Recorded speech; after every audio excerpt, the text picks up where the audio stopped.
The town of Enfield was North London. The kid I was a very outgoing child, very energetic. I loved swimming and I loved sports. I was sort of helpful towards my younger brothers and sisters. It was just like a normal family life, really. We had no knowledge of the history of the house before the happenings and the events started. This racket started to occur in the back bedroom and some disturbance. And my mum came into the room and she said, "Johnny and Janet, pack it up and sleep.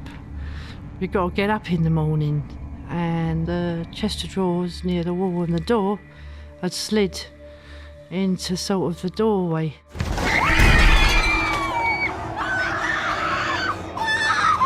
There was like incidents that happened to me, like the curtain which wrapped itself around my neck, which was quite life-threatening for me. And it brought it home to me that this could kill you. And we was all in a terrible state, very scared and tired of it. And it got worse as the time went on. We got more exhausted with it. It's what happens in the supernatural demonic world. In order to infiltrate someone's life, they don't just, oh, I now have you possessed. They have to weaken you by creating turmoil, noises in the night, things that go bump. They start to elevate fear and they begin to feed on that fear. For the family, when weird things started to happen, they actually did the right thing and they called the cops. And that's how the police were involved. They came to the house, they investigated, they checked around, and sure enough, all the weird stuff that the family was saying were happening in the home actually happened to the police officers. This chair in the corner sort of shot forward about a metre in front of them on its own. And she sort of went like that, the policewoman, and she sort of looked in disbelief and was looking to see something was attached to it and one of us might be playing a joke on her, and maybe that's the sort of look she gave. When you read their interviews, it's like they could not get out of there fast enough. My neighbour called the newspaper. We didn't know what else to do, I suppose, like in desperation for some sort of help. The chap on the news desk, being a bit sceptical, obviously didn't believe her at all. The newspaper thought my neighbour was drunk. They don't come across this every day, do they? When she mentioned the police had seen this, they had to believe them then. You wouldn't ignore the fact that if the police had witnessed something, that was good enough for us. I was in my early 20s. I was a photographer on the Daily Mirror, covering anything, everything. News, sport, fashion, you name it, I shot it. Janet was brought in, and as she came into the room, suddenly things just took off. Wherever Janet was, it just seemed to happen. Kids are kids, you know, they'll do funny little things for attention, but not the things that we were seeing, we were witnessing there. They couldn't have done those things. They weren't even in the same room at the time. So, no, I quite believe what I was watching was genuine. You'd have chairs tip up, beds turn over, drawers would fly out in a room there was no one in. Oh my God, the levitation of those girls. They would levitate. I remember being pulled from my bed. I felt like a cold hand feeling and pushed up into the air. It was like a force, and I was screaming. And they'd levitate, crisscross in the air. The shot of Janet levitating was done with a cable running down to where I was, down in the main sort of living room. She was up in the bedroom. We had a camera set up in the corner, motor driven, with stroboscopic flash. I wasn't in the room at the time. I didn't see this until the following day when we process films and have a look. So that came as a real surprise to everyone, that we knew that she was falling out of bed. We could hear the bang on the floor. We could hear her scream. We knew what was going on. We only had Janet's word for it. But then the following day we'd look at the pictures. That would prove it. It became, over the months, a bit of everyday life, which was quite bad. But before that, I certainly thought that ghosts were ghost stories and they were all fictitious. We'd realised that we had to get other people involved, i.e. the Society for Psychical Research, who look into these things. And that's when people like Maurice Grosse were involved, and they were the, quotes, professionals. As far as Maurice is concerned, I understood that he had a connection with the case. He'd gone along there believing that it was his recently deceased daughter, who was also called Janet, who was trying to contact him from beyond the grave, sort of thing. And I'm sorry, I was all lost on me. Janet, are you all right? This voice channeled towards Janet's direction, and we looked at her face, but her mouth wasn't moving. Ed, no. Hold your, let me on that. No, give me. No, I don't want to. No. Yeah, I'll do it. Hey, don't hold a lower. I think people thought at first that I was doing it deliberately. So tests were done. Mr. Grosse filled her mouth up with water when we all was watching, and the voice was still talking. And Mr. Grosse asked him, "Where are you from?" I come from the grave.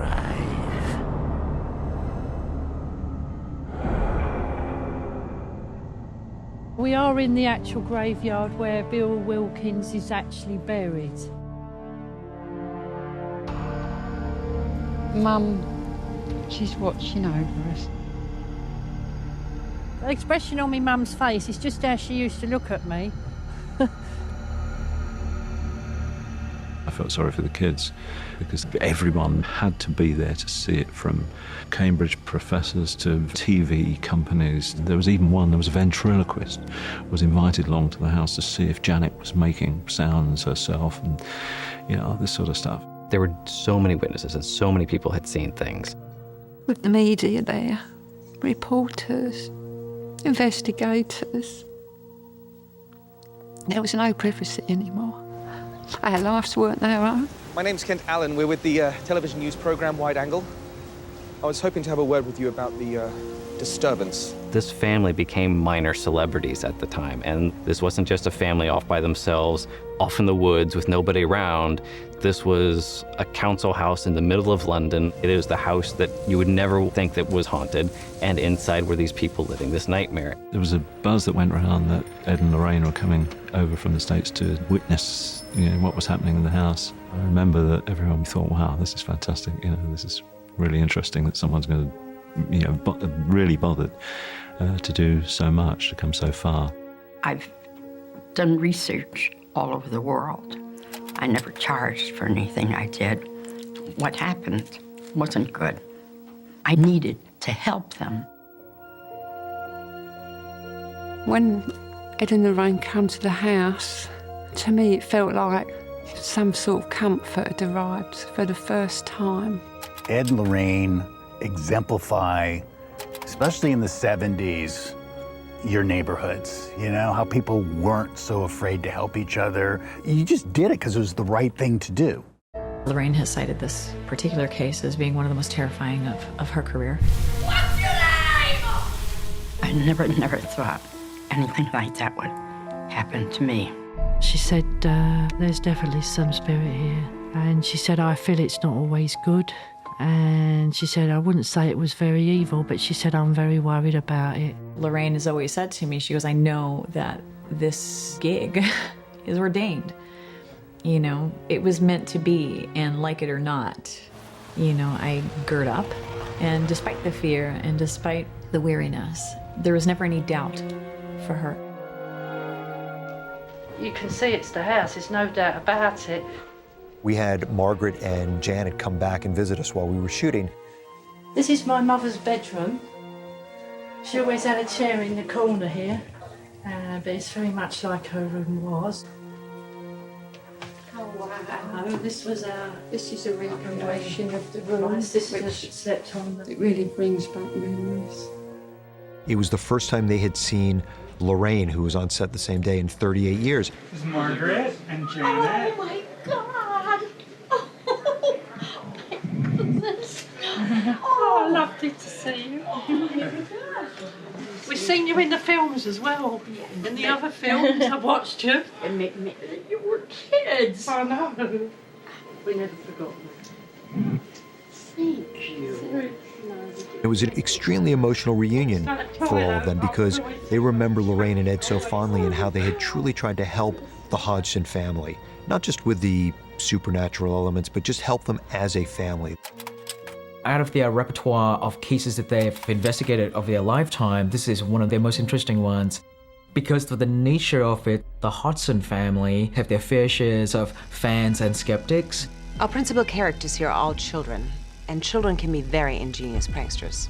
Nita Gregory, I've always despised her, resented her because she said it was a complete fake. My girl didn't make this up. What? No. But I've seen things. She was caught red-handed faking an event. Obviously, this family, if it was a hoax or not, was in great distress, okay? I think that we can agree on.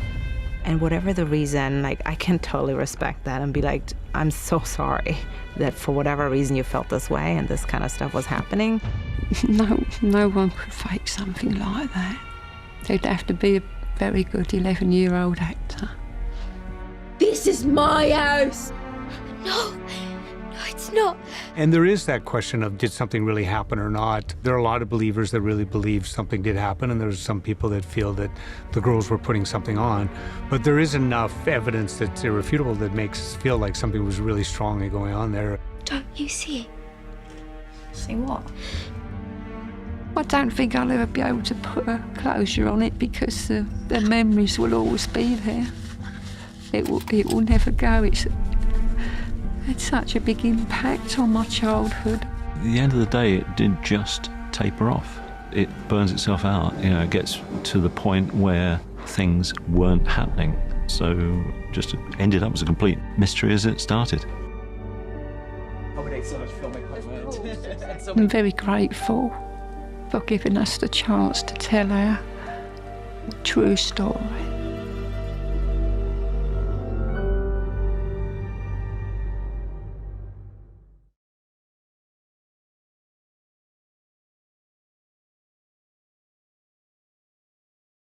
Hey, it's Lisa here with more on horror. The Exorcist was the first horror film to be nominated for a Best Picture Oscar. Now, the horror genre has never gotten much love from the Academy, though there still seems to be a bias against scary movies during awards season. The Exorcist earned 10 Oscar nominations in 1974, including Best Supporting Actress nod for Linda Blair, who was just 15 years old at the time. Now, do you like my shirt? You can get one in the description below.